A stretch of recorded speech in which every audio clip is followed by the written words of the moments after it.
Assalamu alaikum jama'a, barkanmu da warhaka, sannu da sake saduwa wani sabon shiri. Idan wannan ne kanka na farko a tashar mai suna Dan Manya TV, muna so ka danna subscribe sannan ka danna ƙararrawa domin samun ingantattun shirye-shirye mako da shi. Idan ba ku manta ba, a kwanakin baya mun samu labarin rabuwar aure tsakanin Maryam A da Adam A Zango, wanda har hakan ya jawo cece-kuce aka fi sada zumunta duba da Tirkashi ce. Sai baya da haka Allah ya kadarta rabuwar auren nasu, daga baya ya auri sabuwar amaryarsa wanda aka fi da Maryam Aliyu Talawa, wanda ita ce amaryarsa a yanzu. To kullum kuma a yau sai muka yi gari da wani sabon labari akan Maryam A ta fice da kungiyar Kano. Amma baya da haka mutane da dama suna ta raɗe akan ficewar da kungiyar Kano ta yi. Ficewar da ta yi daga kungiyar Kano ina nuna wasu suke zaton Adam A Zango zai mai da ita, tunda dama asali matarsa ce. To Allah ya kyauta, kun ji yadda wannan al'amari ke shirin kasancewa tsakanin Maryam A da Adam A Zango, duba da ita ce matarsa ta uku da ya aura.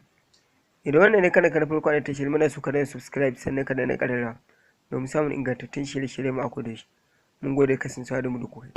Idan wannan ne kana na farko a tashar mai suna Dan Manya TV, muna so ka danna subscribe sannan ka danna ƙararrawa domin samun ingantattun shirye-shirye mako da shi.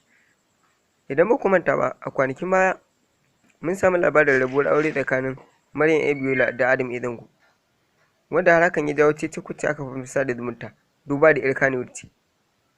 Sai baya da haka Allah ya kadarta rabuwar auren nasu, daga baya ya auri sabuwar amaryarsa wanda aka fi da Maryam Aliyu Talawa, wanda ita ce amaryarsa a yanzu. To kullum kuma a yau sai muka yi gari da wani sabon labari akan Maryam A ta fice da kungiyar Kano. Amma baya da haka mutane da dama suna ta raɗe akan ficewar da kungiyar Kano ta yi.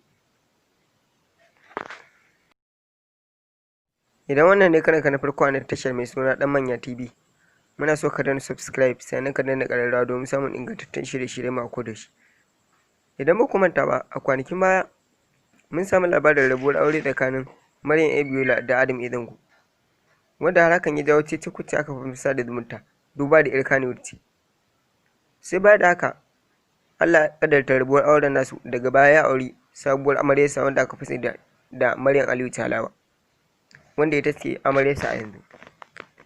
To kullum kuma a yau sai muka yi gari da wani sabon labari akan Maryam A ta fice da kungiyar Kano. Amma baya da haka mutane da dama suna ta raɗe akan ficewar da kungiyar Kano ta yi.